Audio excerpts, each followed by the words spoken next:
या कार्यक्रमामध्ये आपलं स्वागत आहे। आज जागतिक महिला दिन या दिनानिमित्त आपल्यासोबत चर्चा करण्यासाठी आहे डॉक्टर स्मिता लेले। स्मिता लेले या अन्न प्रक्रिया उद्योग तज्ञ आहेत। आपण त्यांच्याकडून जाणून घेणार आहोत नेमकं या क्षेत्रामध्ये त्यांनी कसं पदार्पण केलं आणि काय या क्षेत्राची खासियत आहे। स्वागत आहे मॅडम आपलं मॅक्स वुमेनच्या कार्यक्रमामध्ये। सर्वात प्रथम मला हे सांगा की या क्षेत्रात कसं काय तुम्ही करिअर करण्याचं डिसाईड केलं? मी शाळेमध्ये असल्यापासून या संस्थेमध्ये रसायन तंत्रज्ञान, ज्याला तेव्हा UDCT म्हणायचे, आलेली आहे। आणि तेव्हा माझी मावशी डॉक्टर कुसुम अर्जुंगी, ज्या आता जवळजवळ 90 वर्षाच्या आहेत, इथे MSc PhD करायच्या। आणि त्या काळात शाळेमध्ये विशेष प्रयोगशाळा नव्हत्या आणि म्हणून मला इथे काही जेव्हा त्यांनी प्रयोग दाखवले आणि असं सांगितलं की इथलं केमिकल इंजिनिअरिंग हे जगामध्ये प्रसिद्ध आहे आणि त्याला ॲडमिशन मिळवणं कठीण आहे, तेव्हाच मी ठरवलं, कारण मला केमिस्ट्री, फिजिक्स, मॅथ सगळं आवडायचं आणि जे कठीण असतं ते मिळवायचं आणि पहिला नंबर काढायचा, अशी एक माझी हॉबी होती। आणि विथ गॉड्स ग्रेस मला इथे ॲडमिशन मिळाली आणि आता 40 वर्ष झाली मला ग्रॅज्युएट होऊन। पण मला एकदाही असं वाटलं नाही की आपण इथे का आलो, आपण दुसरं काही का नाही केलं। म्हणजे मला असं वाटतं की जसं मेड फॉर इच अदर, तसं ही संस्था आणि हा व्यवसाय केमिकल इंजिनिअरिंग हा माझ्यासाठीच बनलेला आहे। आणि कालांतराने मी सुमारे 10 वर्षांनी मी रीडर इन बायोकेमिकल इंजिनिअरिंग जेव्हा झाले ते फूड डिपार्टमेंटमध्ये आले। आणखी आपण किती मोठे झालो तरी अन्न वस्त्र निवारा म्हणजे अन्न ही एक मूलभूत गरज आहे आणि पॉप्युलेशन जसं वाढत जातं तसं कितीही पिकवलेलं आहे तरी ते जगामध्ये कधीच पुरणार नाही। आणि आपल्या देशामध्ये तर इव्हन अन्नाचा नाश होतो पोस्ट हार्वेस्ट नसल्यामुळे। आणि त्यामुळे मी ठरवलं की केमिकल इंजिनिअरिंगमध्ये पूर्ण काम करण्यापेक्षा आपण बायोटेक्नॉलॉजी आणि अन्न तंत्रज्ञान याच्यावर काम करूया। आणि म्हणून विशेषतः गेले 15 ते 20 वर्ष माझी सगळी मुलं जे काय भाजीपाला आपण वापरू त्याचा पूर्ण वापर म्हणजे देठं, सालं, बिया, प्रत्येक गोष्टीचा ज्याला आपण होलिस्टिक वापर अशा पद्धतीने आम्ही त्याच्यावर काम करतोय, जेणेकरून जे 4 स्टेक होल्डर्स आहेत, म्हणजे जो शेतकरी आहे, जो ज्याला तर मी म्हणेन की तो कृषी उत्पादक किंवा उद्योजक आहे, कृषी उद्योजक, अशा शेतकऱ्याला पण योग्य मोबदला मिळाला पाहिजे। जो प्रोसेसर आहे त्याला सुद्धा परवडलं पाहिजे, जो विकत घेणारा कन्झ्युमर आहे त्याला सुद्धा हेल्दी आणि टेस्टी म्हणजे आवडलं पाहिजे आणि खिशाला परवडलं पाहिजे। आणि त्याच्यात कुठेही पोल्युशन किंवा काही असं एन्व्हायरमेंटला हजार्ड नाही पाहिजे, म्हणजे सोसायटीला पण आवडलं पाहिजे, असं आम्ही काम करतो। नक्कीच। पण ज्यावेळेस या क्षेत्रात काम करण्याचं तुम्ही ठरवलं त्यावेळेस काय तुमच्या समोर आव्हानं उभी होती आणि घरातला पाठिंबा कसा होता? माझा वैयक्तिक असा विचार आहे की स्त्री आणि पुरुष हे आपण सतत आपल्या मनामध्ये आपल्याबरोबर कॅरी नाही केलं पाहिजे। म्हणजे साधं जेव्हा आपण काम करत असतो आणि जिथे तुमचं जेंडरला काही संबंध नाही आहे, म्हणजे 100 वर्षापूर्वी मे बी जेव्हा सिव्हिल इंजिनिअरिंगमध्ये स्त्रिया नसायच्या, कारण 2-2, 4-4 फुटाचे वॉल्स हाताने उघडायला लागायचे, तेव्हा फरक होता। पण आज कॉम्प्युटरवरती एक कीबोर्डच्या साह्याने जर तुम्ही ते करणार असाल, तुम्ही 18 वर्षाचे असा नाही तर 28 वर्षाचे असा, मुलगा असा नाही तर मुलगी असा, तुमचं डोकं महत्वाचं आहे। आणि त्याच्यामुळे प्रथम आपण स्वतःला सारखं मी स्त्री आहे, मला अडथळा येईल असा विचार माझ्याकडे नव्हता।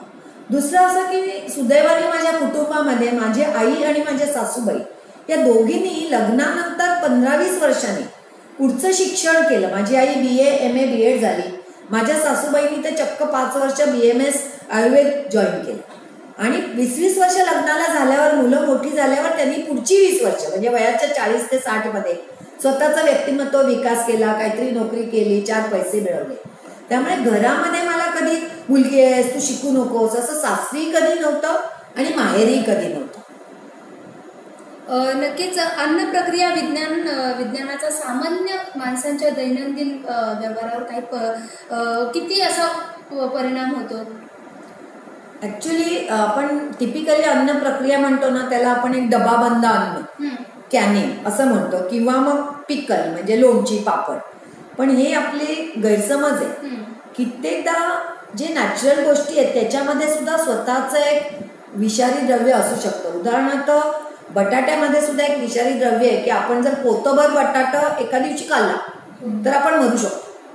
पण कच्च्या बटाट्यात जो आहे तर शिजवला तर आपोआप कमी होतो. या पद्धतीने इतर सुद्धा कितीतरी गोष्टी आहेत की त्या जशाच्या तशा, फळं मात्र सगळी ताजी तशीच खाल्ली पाहिजे, पण कितीतरी धान्य किंवा काय ते प्रोसेस केल्यावर ते सेफ पण होऊ शकतं. त्यामुळे ऑप्टिमली केलं पाहिजे, म्हणजे टोकाला जाऊन खूप केमिकल घालून आणि अशी प्रक्रिया नाही केली पाहिजे. पण सुवर्ण मध्य आपण केला पाहिजे, म्हणजे जुनं ते सोनं पण नवीन ते सुद्धा प्लॅटिनम असू शकतं. म्हणजे जुन्यातलं चांगलं ठेवलं पाहिजे आणि त्याला नवीन चांगल्याची जोड दिली पाहिजे. म्हणजे आता घरातलंच एक उदाहरण देते की आपण कॉलीफ्लॉवर सारखी भाजी आणतो आणि मुंबईसारख्या ठिकाणी तर ते कित्येकदा 80 रुपये आणि 100 रुपये किलो असतं. आणि 1 किलो भाजी आणतो तेव्हा अर्धा किलो त्यातली टाकतो पानं देठं, ते खरं फायबर आहे. आणि नंतर आपण इसबगोल आणि ओट्स अशी महागाची फायबर विकत आणून खातो. म्हणजे आपण जे आणतोय त्यातलं काही जे खाण्यायोग्य फायबर असेल ते जर खाल्लं, म्हणजे साध्या गृहिणींनी सुद्धा याच्यासाठी काय MSc PhD असायला नकोय, एक कॉमन सेन्स वापरला तर जे विकत आणलंय त्यातलं जे जे म्हणून वापरण्याजोग आहे ते जर आपण खाल्लं तर आपला तो खर्च पण वाचला आणि दुसरा पण खर्च वाचला. पूर्वीच्या काळी कसं आपल्या घरात गुरं असायची तर आपण काढून टाकलेलं, आपण छान पानं घेतली आणि देठं त्यांना दिली, ते खातील, त्याचं दूध देईल. पण आता आपण ती देठं कचऱ्यात टाकतो. म्हणजे म्युन्सिपाल्टीला कचऱ्याचं लोड आलं, ओला कचरा कोला, ते पुढे सडतं. म्हणजे 100 रुपयाची वस्तू घेऊन मी 20 रुपये टाकते आणि दुसरी पुन्हा 50 रुपयाची वस्तू घेते. म्हणजे माझी अशी मी काही भाषणं पण देते की काय खावं काय खाऊ नये आणि बदललेल्या काळात कसं एनर्जी वापरावी. म्हणजे कुकरमध्ये, प्रेशर कुकरमध्ये स्वयंपाक करताना LPG सिलेंडर आपल्याला दुप्पट कसा वापरता येईल. म्हणजे आपले पण पैसे वाचले आणि अन्नातलं न्यूट्रिशन पण वाचलं. खूप शिट्या केल्या तर सगळी व्हिटॅमिन्स त्यातनं निघून जातात आणि भिंतीला व्हिटॅमिन मिळतात, आपल्या आमटीत शिल्लक राहत नाही. म्हणजे अशा सगळ्या भाषणं द्यायची पण मला खूप आवडतं. स्थूलपणा हा महिलांना सतावतोय, तर याचा दैनंदिन आहारावर काय हे काय सांगा तुम्ही? हा खूप छान प्रश्न विचारलास मला. 2 प्रकारचे स्थूलपण आहेत. विशेषतः काही वर्षापूर्वी अमेरिकेत पाहिलं की लहान वयाच्या मुलीच एकदम जाड्या व्हायला लागल्या. म्हणजे तुम्ही असं चिकन वगैरे असे जे पदार्थ खाता नॉनव्हेज, आणि जर त्या प्राण्यांना खूप हार्मोन्स दिले असतील मोठे व्हावे जाडे व्हावे, तर ते पदार्थ आपण मांसाहार केल्यावरती त्या मुलींच्या पण शरीरात ते हार्मोन्स गेले आणि त्यांना एकदम स्थूलत्व आलं. पण सुदैवाने आपल्या देशामध्ये खऱ्या अर्थाने नॉनव्हेजवाला कोणीच नाहीये. खरा नॉनव्हेज कोण खातो? जो सकाळ दुपार संध्याकाळ 7 दिवस 2 किंवा 3 म्हणजे 20 वेळा फक्त नॉनव्हेजच खातो आणि जवळजवळ कधीच भाजी खात नाही. सो सुदैवाने आपल्या देशात भाजीपाला आणि होत असल्यामुळे आपण सगळेजण व्हेजिटेरियन आहोत आणि काही जण कधी कधी शिवाय नॉनव्हेज पण खातात आणि म्हणून तो जो एक स्थूलपणाची भीती आहे ती आपल्याकडे नाही आहे. पण दुसरी जी भीती आता सेडेटिव्ह लाईफ जे झालेलं आहे, सेडेटिव्ह म्हणजे थोडी बैठी कामं आहेत. आता माझी आई किंवा माझी आजी कपडे धुणं, विहिरीतलं पाणी काढणं, जात्यावर दळणं, या सगळ्या गोष्टी आता गेल्या. आणि फार महत्वाचं असं आहे की एक्झर्शन आणि एक्सरसाइज याच्यात खूप फरक आहे. त्यामुळे आपण दिवसभर थोडं जेव्हा काम करतो तेव्हा आपल्याला काय वाटतं की किती काम केलं, पण त्याने आपली जाडी वाढते. कारण ते काम बौद्धिक असतं आणि थोडंसं शारीरिक आहे. म्हणजे चिडचिड होते पण खऱ्या अर्थाने घाम येईल असा व्यायाम नाही झालेला. आणि म्हणून प्रत्येक स्त्रीने स्वतःसाठी कमीत कमी 1 तास रोज काढला पाहिजे. आणि ज्याच्यात चालणं धावणं, म्हणजे तरुण वयात धावू शकता, 40 नंतर नुसतं चाला, म्हणजे असा एक्सरसाइज जर केला तर स्थूलत्व येणार नाही, जडत्व येणार नाही आणि खाल्लेला योग्य प्रकारे पचेल. आणि आता जसं आता या जनरेशनची जी आमची जी पिढी आहे याच्यात सतत म्हणजे ते पिझ्झा जंक फूड फार प्रमाणात खाण्यात येतं. त्यामुळे ते आरोग्याच्या दृष्टिकोनातून फार हानिकारक आहे. आणि महिलाही वर्किंग वुमन्स आहेत, तर त्या वेळ वाचवण्यासाठी काहीतरी पटकन बनवून किंवा हे असे जंक फूड खातात. तर ते कसं आरोग्य हानिकारक आहे आणि कसं आपण आरोग्याची काळजी घेतली पाहिजे? हा पण खरंच खूप छान प्रश्न आहे. आणि मलाही स्वतःला 40 नंतर जाणवलं की आपण काय अजून करायला पाहिजे. तर मी स्वतःसाठी एक छोटासा उपाय केलाय की दुधी ही एक वंडर व्हेजिटेबल आहे. रामदेव बाबांनी सुद्धा त्याचं भरपूर हे केलंय. तर गड फॅमिली इन जनरल, कोहाळा भोपळा, पण विशेषतः दुधी तो 12 महिने येतो. तर मी चक्क रोज थोडासा दुधी शिजवलेला रोज खाते किंवा कधी कधी फरसबी.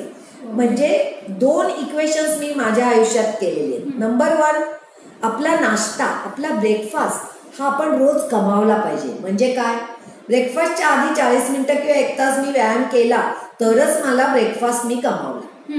पैसे नव्हे, व्यायाम करून ब्रेकफास्ट कमावला पाहिजे. हे माझं पहिलं इक्वेशन आहे. आणि दुसरं इक्वेशन आहे, दिवसात आपण 3दा तरी खातोच, 2 जेवणाने 1दा आहे. तर एकदा मी माझं आवडतं पण ज्याला श्रेयस, म्हणजे श्रेयस आणि प्रेयस, म्हणजे प्रिय नाहीये पण श्रेयस आहे, ते मी खाल्लं पाहिजे. म्हणजे जर दुपारी मी माझा दुधी उकडलेला लंचमध्ये खाल्ला तर रात्री मी बिंदास पिझ्झा किंवा वडापाव खाणार. नक्कीच. आणि अन्न सुरक्षा हा आता कळीचा मुद्दा झालेला आहे. आज राज्यातील हॉटेल्समध्ये ज्या दर्जाचे अन्न हे केले जातात, तर त्याबाबत काय आपलं मत आहे? हा सुद्धा खरोखरी अगदी अप्रोप्रिएट प्रश्न तू विचारलास मला.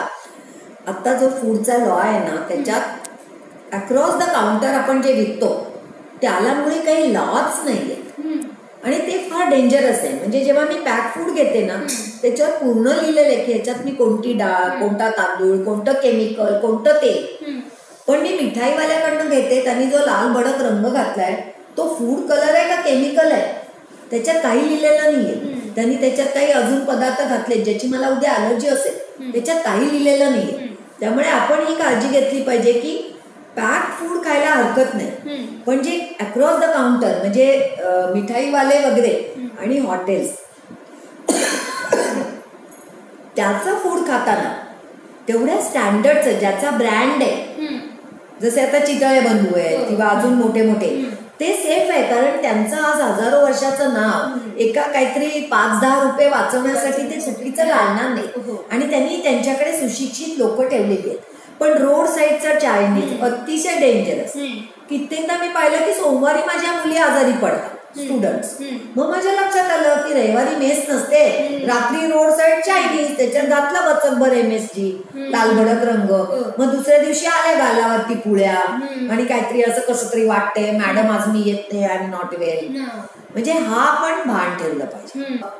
1954 साली पहिला जो फूड लॉ होता त्याचं नाव होतं PFA, प्रिव्हेन्शन ऑफ फूड ॲडल्ट्रेशन. म्हणजे ते अतिशय निगेटिव्ह वाक्य होतं, भेसळ प्रतिबंधक कायदा. तेव्हा आपण अँटीबायोटिक वापरायचो, म्हणजे रोगजंतूंना मारायचं. पण 21सावं शतक पॉझिटिव्ह आहे, प्रोबायोटिक म्हणजे चांगल्या मित्रजंतूंना खा.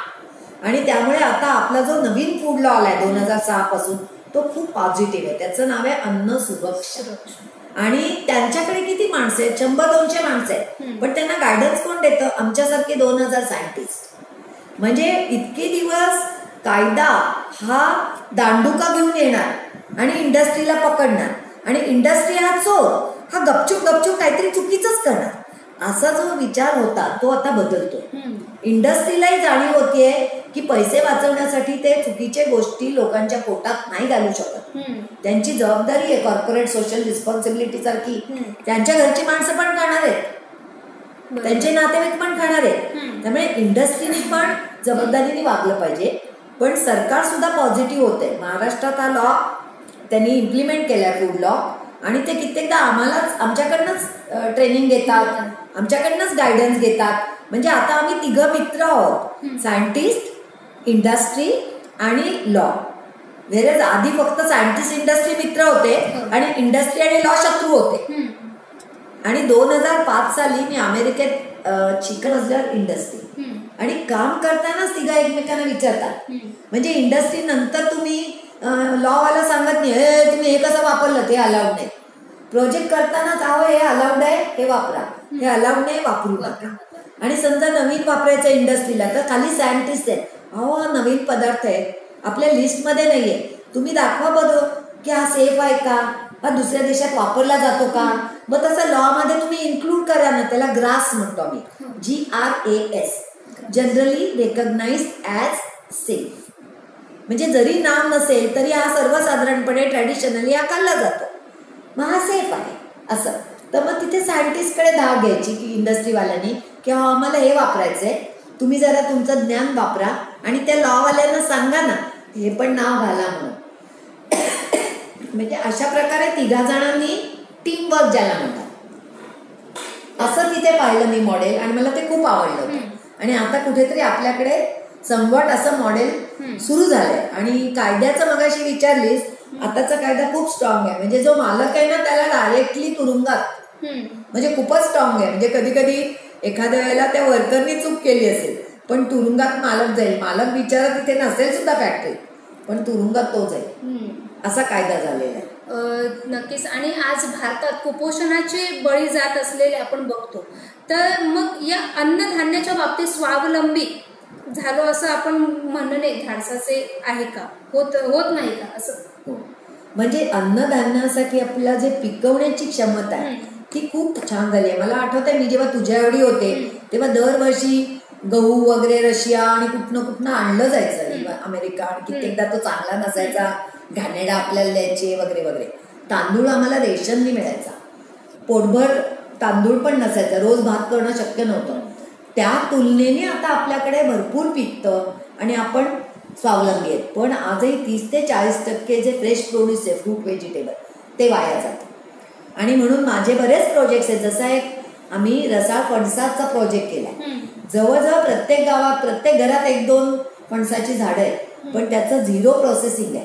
कारण कोकणामध्ये आंबे असताना फणस खाणार कोण आणि फणसावरती काम कोण करणार? सगळं एकाच वेळी येतं. कॅश्यू ऍपल म्हणजे काजूची फळं ही पण हजारो टन वाया जातात. त्याच्यात पण भरपूर साखर आहे, पण त्याला नीट प्रोसेस केलं पाहिजे, तर ते तोंड वगैरे येऊ शकतं. तर असं काम आपल्याकडे आणि माझ्या ग्रुपमध्ये आम्ही करतो की जे वाया जात आहे त्यातनं तुम्ही काहीतरी स्वस्त आणि मस्त करा. आणि मे बी ते मिड डे मील मध्ये मुलांना आपण खिचडी तर द्यायची, पण शिवाय एखादं भाजीचं सूप देऊ शकू का, फळाचा रस देऊ शकू का, जॅकफ्रूटच्या बियांचं बिस्किटं देऊ शकू का, असं मी काम करते. आणि माझ्यासारखे असे शेकडो सायंटिस्ट पाहिजेत या विचाराने काम करणारे, तर आपण हा प्रॉब्लेम की इकडे वाया जात आहे आणि इकडे खाणारी तोंड आहे, त्याचा आपण एकमेकांची मेळ घालू शकतो. नक्की. म्हणजे अनेक सायंटिस्ट आपण बघितले फक्त PhD करून डिग्री हातात घेऊन एका जॉब पुरतीच मर्यादित असतात. पण तुम्ही तसं न करता संशोधन करून म्हणजे काहीतरी गृहिणींना एक हे करायचं किंवा अन्न प्रक्रियेमध्ये एक उद्योग आपण हे करायचा. आणि तसंच साताऱ्यामध्येही तुमचे प्लांट आहे, त्याबद्दल आम्हाला थोडंसं सांगा. साताऱ्याला जो आमचा प्लांट आहे, बिग मिल हा ब्रँड आहे, अमेझॉनवरती पण ते प्रोडक्ट्स तयार आहेत. उदाहरणार्थ आळूची पातळ भाजी, ready to eat, no chemicals, 2 वर्षापर्यंत टिकू शकतं, 1 वर्ष तर नक्कीच. तर तिथे आम्ही 100 शेतकऱ्यांची जे ॲग्रीमेंट केले ते पॉझिटिव्ह आहे. 4 रुपये किलो नक्की देणार, पण बाजारात 5 रुपये मिळतात, खुशाल तुम्ही तिकडे द्या, बंधन नाही. सो तिथे आम्ही 2 त्याचे युनिकनेस केले. एक असं केलं की मी अभ्यास केला की आपल्याकडे मँगो प्रोसेसिंग एवढे वर्ष होते पण कोणी सुद्धा विशेष पैसे नाही कमावले. त्याची 2 कारणं होती. वर्षात ना एकच महिना प्लांट चालवून कुठचाही कारखाना प्रॉफिटमध्ये 11 महिने बंद ठेवून येऊ शकत, कारण तुम्ही माणसं पण दर खेपेला वेगळी घेणार, त्यांना ट्रेन करू शकत नाही. सो घरी बसल्या बसल्या आपले दारचे आंबे आहेत, महिनाभर पॅक केले, ठीक आहे, ह्याला व्यवसाय म्हणत नाही. दुसरा प्रॉब्लेम असा की मँगो प्रोसेसिंग मध्ये मँगो सोडून काहीच प्रोसेस नाही करता, इतकं कस्टमाइज करणं चूक आहे. आणि म्हणून माझे सगळे जे प्लांट्स मी सेटअप करते ते जनरल पर्पज आहे.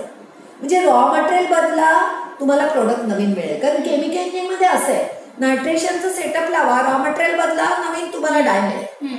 सो तसं केल्यामुळे जेव्हा माझं दुधी महाग आहे ना, दुधी प्रोसेसच नाही करणार, पालक करीन प्रोसेस.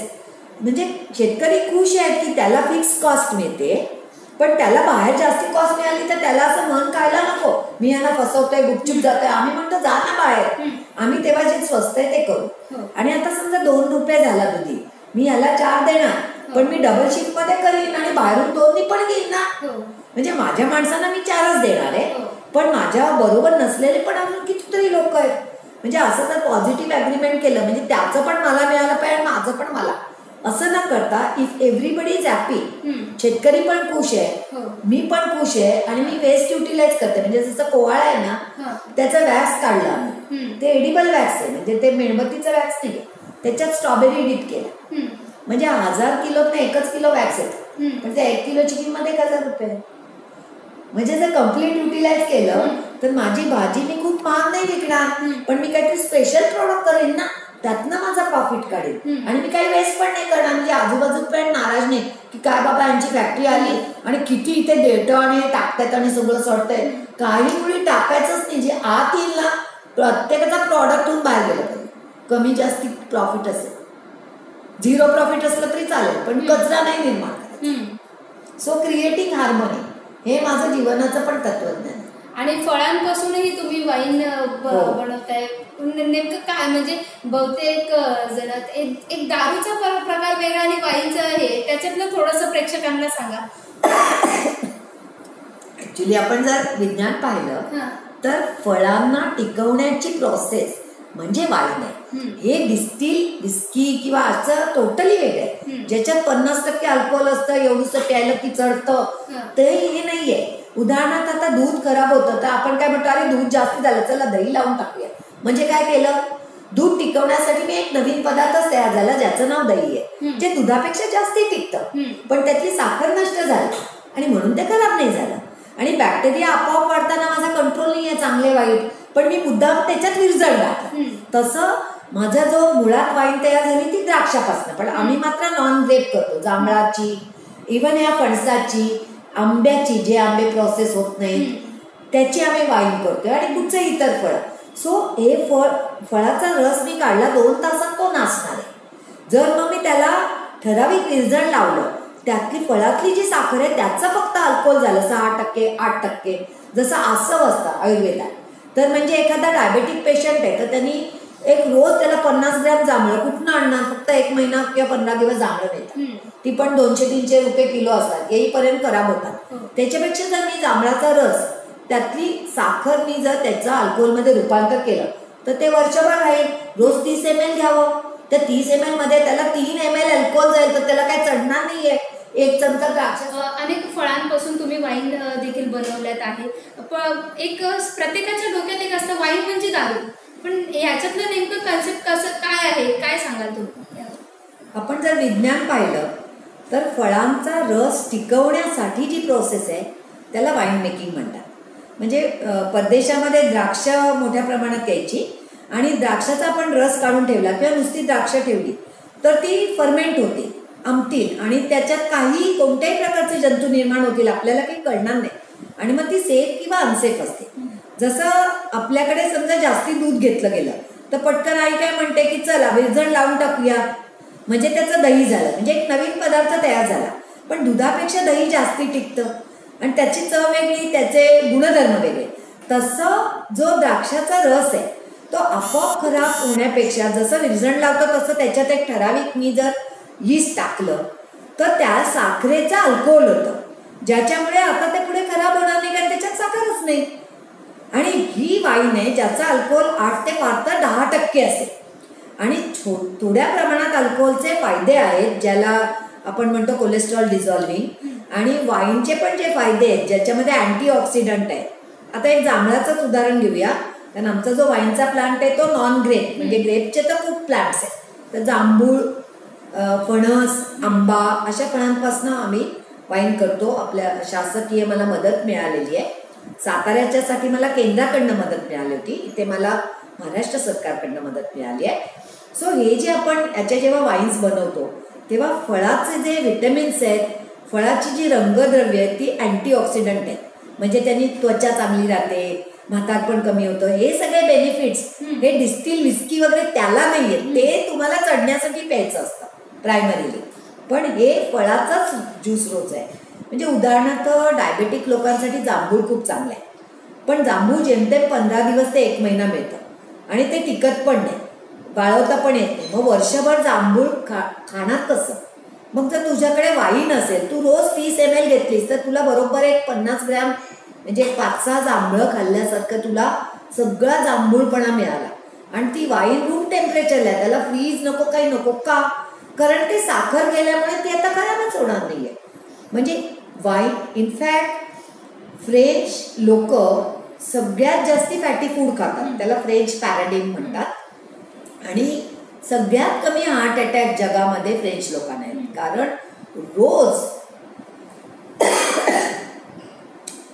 रोज 2-3 प्रकारची वाईन ते घेतात जेवायच्या आधी, मे बी ती अगदी एवढीशी घोटभर.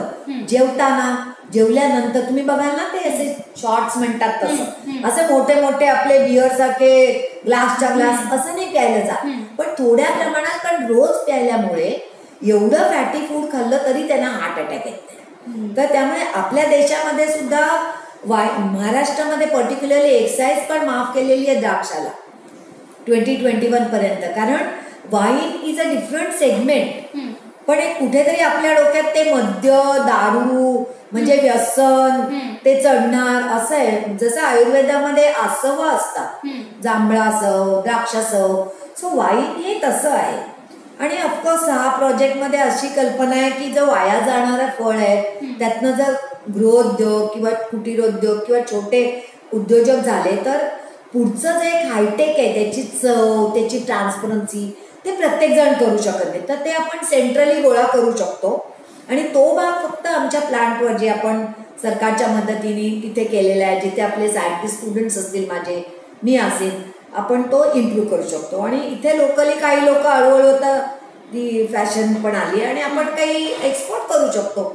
ज्या देशात पितात तिथे ही फळं मिळत नाहीत ना, आपण तिथे पाठवू शकतो. ते सगळं आपण महाराष्ट्रातच प्यायला पाहिजे असं काय आमचा आग्रह नाही आहे. नक्कीच. जसं संशोधन अन्न प्रक्रिया उद्योगमध्ये जसं मॅडमनी संशोधन केले, तर त्याचप्रमाणे त्या उत्तम लेखिका देखील आहेत. त्यांनी बरेचसे पुस्तकं देखील लिहिलेले आहेत. या पुस्तकांबद्दल थोडीशी माहिती द्या, काय आहे? एक जे पुस्तक आहे ते आहे खाद्य विज्ञान. आणि त्याच्यात जवळजवळ गेल्या 15-20 वर्षामध्ये जे मी स्वयंपाकघरात विज्ञानाचा वापर, म्हणजे प्रेशर कुकरच्या शिट्ट्या नाही करायच्या, पाणी कमी घालायचं, नंतर इव्हन छोटे छोटे गॅजेट, मायक्रोवेव्ह कसा वापरावा, रिटॉट म्हणजे काय, नाचणी खावी की नाही, अंड खावं की नाही, वाईन म्हणजे काय, असं सगळ्या छोट्या छोट्या गोष्टी लिहिल्या. ते खास करून स्त्रियांसाठी आहे. आणि त्याची आता ही 2री-3री आवृत्ती निघाली. आणि एक 10-1 वर्षापूर्वी मी 3 चित्रफिती काढल्या. त्यातली एक मराठीमध्ये स्वयंपाकघरात विज्ञान आहे, ऍक्च्युअली प्रोग्राम घेऊन प्रश्नोत्तर घेऊन. सो त्या प्रोग्राममध्ये सुद्धा अजून नवीन, विशेषतः आता खाण्याचं तेल, इतक्या जाहिराती आहेत की कोणतं तेल खायचं, किती खायचं, हा रोजच एक गृहिणीला पडणारा प्रश्न आहे. तर असे सगळे त्याच्यामध्ये लिहिलेले आहे. दुसरं जे पुस्तक आहे ते जवळजवळ मी म्हणेन की माझी 40 वर्ष मी त्या 200 पानामध्ये बद्ध केलेले आहेत. आणि ते मी माझ्या 60च्या दिवशी माझ्या 2 मोठ्या गुरूंकडनं, ते पद्मा अवॉर्डीज आहेत, पद्मभूषण प्रोफेसर शर्मा आणि पद्मभूषण प्रोफेसर JB जोशी यांच्या हस्ते त्याचं उद्घाटन झालं. हे खरं डबल बुक आहे. त्याचा पहिला भाग आहे शहाणपणाच्या 100 गोष्टी आणि दुसरा भाग आहे ओपन ॲक्सेस सक्सेस. आणि त्याच्यामध्ये मी विशेषतः ग्रामीण विभागात राहणारी जी मराठी मुलं मुली आहेत, ज्यांना नेहमी असं वाटतं की मी शहरात नाही म्हणून मला इंग्लिश बोलता येत नाही, मी शहरात नाही म्हणून मी बावळट आहे, मला MBA नाही करता आलं, मला इंटरव्ह्यूत मी कुठेतरी कमी ठरेन. तर त्यांच्यासाठी हे पुस्तक लिहिलंय की तुम्ही उलट रुरल भागात जर तुम्ही तालुका किंवा जरा जिथे इंटरनेट आहे आणि शाळा कॉलेज आहेत अशा ठिकाणी असाल तर तुम्ही भाग्यवानात. रोजचे 3 तास तुम्हाला आहेत.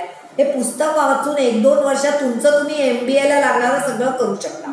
ज्याला व्यक्तिमत्व विकास, positive thinking, appropriate selection of career असं सगळं त्याच्यात मी लिहिलेलं आहे.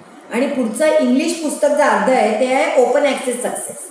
म्हणजे सक्सेस हे कोणाच्या घरची मक्तेदारी नाही आहे, ते दार कोणी सुद्धा उघडू शकतं. आणि म्हणून सगळ्यांनी ते मिळवावं, सगळ्यांनी हॅपी व्हावं, सर्वे भवन्ति सुखिना. म्हणजे आवडती करिअर आपल्या कुलपासारखं आहे आणि आपण किल्लीसारखं. तर जर योग्य कुलूप तुम्ही निवडलं तर कुलूप पण आरामात उघडतं आणि किल्ली पण वाकडी होते. सो हे त्याच्यात शिकवलेलं आहे. आणि समजा तुम्हाला हवा तो कोर्स नाही मिळाला, पण तुम्ही जो कोर्स आहे त्याच्याबद्दल तुम्ही नीट माहिती केलीत आणि तुम्ही त्याला किल्ली कशी थोडीशी घासतो आणि तशी तुम्ही ऍडजस्ट केलीत आणि ते कुलूप छान उघडलं तरी सुद्धा तुम्ही सुखी व्हाल. कारण एक 2 फॅमिलीज आहेत, मिस्टर लाईट आणि मिस्टर डार्कनेस. मिस्टर लाईट म्हणजे काय, तिथे प्रकाश आहे, ज्ञान आहे, पैसा आहे, यश आहे आणि आनंद पण आहे. आणि एक नुसतं फिजिक्सचं उदाहरण घेतलं तर लाईटची वेवलेंथ देता येते, तांबडा, जांभळा, पिवळा लाईट सांगता येतो. पण अंधाराची वेवलेंथ आहे का? तुम्ही हसायला लागाल. तुम्ही म्हणाल अंधार म्हणजे काय, जिथे लाईट नाही त्याला अंधार. म्हणजे पंपाने अंधार काढून टाकता येतो का? नाही. दिवा लावा, बल्ब ऑन करा, लाईट. केमिस्ट्रीचं ज्ञानाचं पुस्तक मी दाखवू शकते. केमिस्ट्रीचं अज्ञान असं काही पुस्तक आहे का? परीक्षेत नापास कसं व्हावं, डिप्रेशन कसं येऊ दे, आत्महत्या कशी करावी अशी कमी पुस्तकं लिहितं का? नाही लिहित. का? कारण असं काही नसतं.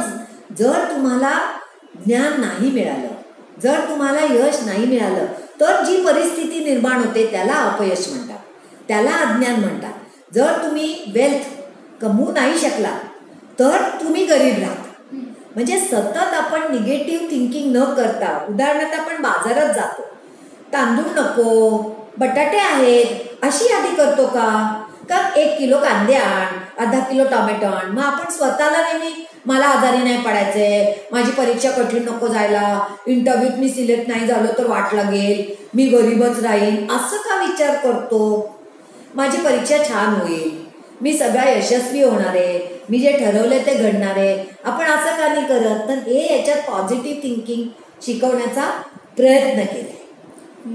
नक्कीच. आणि मला हे सांगा की तुम्हाला अनेक पुरस्कारांनी गौरवण्यात आलेलं आहे आणि काही पेटंटही तुम्हाला मिळालेले आहे, याबद्दल थोडी माहिती द्या.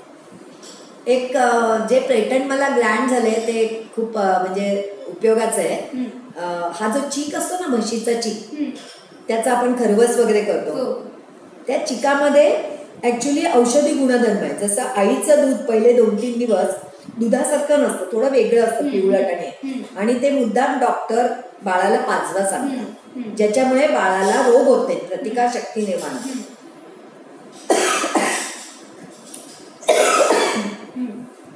सो म्हशीच्या चिकात सुद्धा हेच गुणधर्म आहेत.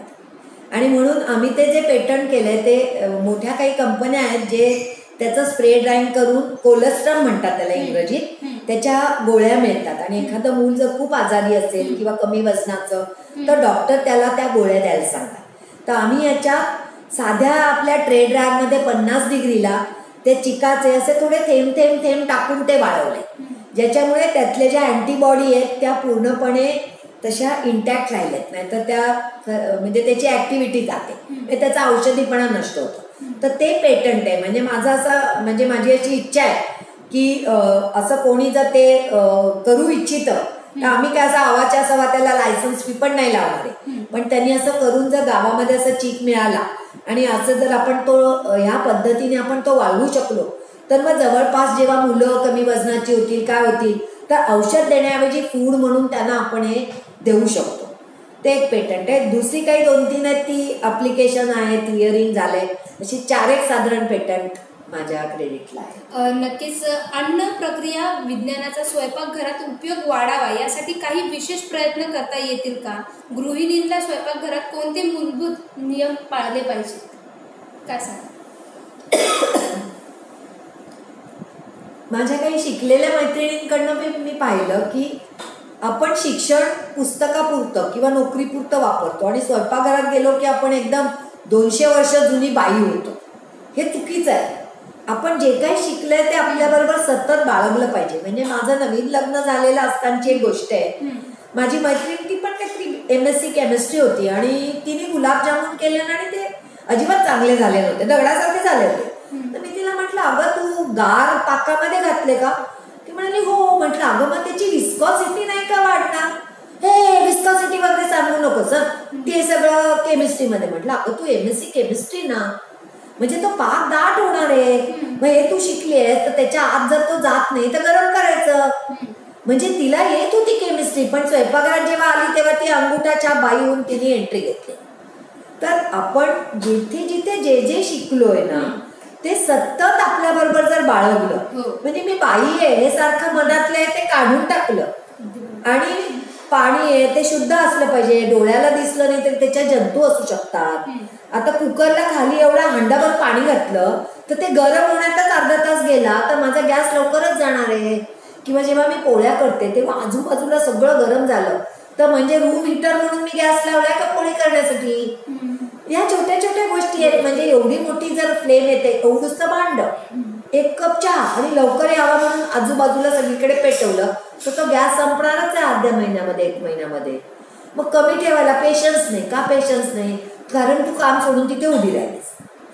मग टायमर लावायचा. मी सगळीकडे टायमर वापरते. का नाही वापरायचा? सारखा मोबाईल येता जाता करताना मग वापरा की त्याचा टायमर. आता घड्याळाकडे पण पाहायची गरज नाही. हे कुकरला 10 मिनिटाचा टायमर लावला तर लक्ष ठेवायची गरज नाही. शिट्ट्या आहे का तुम्हाला बोलवण्यासाठी मारलेल्या शिट्ट्या नाही आहेत. एवढी वाफ जाते, सगळं न्यूट्रिशन भिंतीला जातं आणि सगळा LPG तुम्ही पैसे उडवताय. 900 रुपये देऊन 800 रुपये देऊन गॅस घ्यायचा, 1 महिन्यात संपायचा, 2-3 महिने आरामात वापरू शकतो, 4 लोकांना पुरू शकतो. हे जस्ट एक एक्झाम्पल झालं. आणि प्रत्येक वेळेला like win win win win म्हणजे 4 फायदे असतात. जसं गाडी पण चालवणं माझी हॉबी आहे, पण आपल्याकडे गाडी निगेटिव्हली चालवतात, म्हणजे ब्रेक आणि हॉर्नवर चालवतात. वेळेस गाडी ही ॲक्सिलरेटर, क्लचवर आणि विदाउट हॉर्न चालली पाहिजे. 1 वर्षात अमेरिकेत मी फक्त एकदा हॉर्न वाजवला. इथे 1 मिनिटात एकदा वाजवतो आपण. म्हणजे थांबायचं तेव्हा ब्रेक मारायचा, म्हणजे बसणाऱ्याला पण झटका, गाडीला पण झटका, पेट्रोल न जळता गेलं भस्कन बाहेर पोल्युशन मध्ये, पैसे पण गेले, गाडी पण खराब, माझं पण डोक्याला टेन्शन म्हणून ड्रायव्हर म्हणून मला डायबिटीज झालं. म्हणजे हे सगळं जे आपलं लूज अप्रोच आहे तो सगळा विन विन विन विन. म्हणजे 21व्या शतकात एका दगडात मला 4 पक्षी पाहिजे. म्हणजे कोणती पण ऍक्शन करताना मला 4 फायदे पाहिजे. म्हणजे माझं अन्न चांगलं शिजलं पाहिजे, न्यूट्रिशन, माझा गॅस वाचला पाहिजे, माझं माझं स्वयंपाकघर गरम नाही झालं पाहिजे, माझं डोकं पण शांत राहिलं पाहिजे आणि आपोआपच देशातला पण गॅस वाचला, देशातलं पण पोल्युशन वाचलं. लक्षात आला? म्हणजे प्रत्येक घरात थोडा फायदा होतो तर आपोआपच त्या देशाचा पण एनर्जी सेव्ह झाली ना. शॉर्टेज आहे आपल्याकडे पेट्रोलचं ह्याचं. असा अप्रोच आहे माझ्याकडे की आणलेल्या भाजीचं पण टाकण्यापूर्वी 2दा विचार करायचा, यातलं काही वापरता येईल का. आलेला LPG मला हा मी वाया घालवते का मी हा योग्य प्रकारे फूडसाठीच वापरते. म्हणजे असं खूप स्कोप आहे. आणि मी तर स्वतः हे माझ्या लेवलला करतेच, पण ही एक चळवळ सुरू झाली पाहिजे. माझ्याकडनं शिकून 100 बायका, त्यांच्याकडनं शिकून 1000 बायका, अशी एक फळी तयार झाली पाहिजे. आणि तुमच्यासारखी माध्यम आहे, मी कधीही तयार आहे एका पायावर हे सोशल वर्क करायला. कारण रोजीरोटीसाठी मला नोकरी आहे, मला पगार आहे, त्यामुळे हे करून पैसे मिळवायची मला गरज नाही. नक्कीच. अन्न प्रक्रिया उद्योगातील करिअर संधीबाबत काही तुम्ही महिलांना काय सांगा?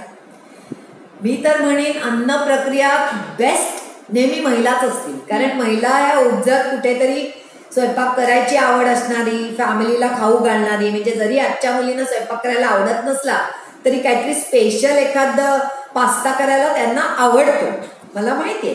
पुरणपोळी करायला नसेल आवडत ते ठीक आहे, पण कुठेतरी स्त्रीमध्ये हे खाऊ घालणं हा एक वात्सल्याचा भाग निदान इंडियन वुमन मध्ये तरी आहेच आहे.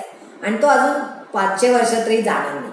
त्यामुळे आपण जेव्हा फूड प्रोसेसिंग करतो तर फूड हे लहान मुलासारखं आहे. केमिकल तुम्ही कसंही हँडल करा, पण हेच जेव्हा बायोलॉजिकल मॉलिक्युल आहे, जसं लहान मुलाला आपण छान हँडल करायला लागतं. म्हणजे साधं सांगते मी की मी केलेली परतलेली भेंडीची भाजी आणि कदाचित दुसऱ्या एखाद्या व्यक्तीने खूप फरक आहे. का? कारण धाड धाड धाड आपटून जर भाजी केली, घरभर ऐकू येते, तर ती भाजी डॅमेज झाली आहे. वेळेस हातासारखं जर तुम्ही झारा हे केला तर घरात कुठे आवाज पण नाही आला की परतलेली भाजी चालली आहे. तर त्या भाजीची चव आणि ती धाड धाड धाड आपटून केलेली चव याच्यात फरक लागणारच आहे. कारण त्याची जी सटलर गोष्ट आहे, म्हणजे नाजूकपणे एखाद्या मुलाला आंघोळ घालून घातले, छोटं मुल आहे आणि भसाभसा केलाय, फरक दिसणार आहे ना. भसाभसा केलं की ते बाळ रडायला लागणार आहे, कारण त्याला धक्के बसले आहेत. तसं फूड आहे.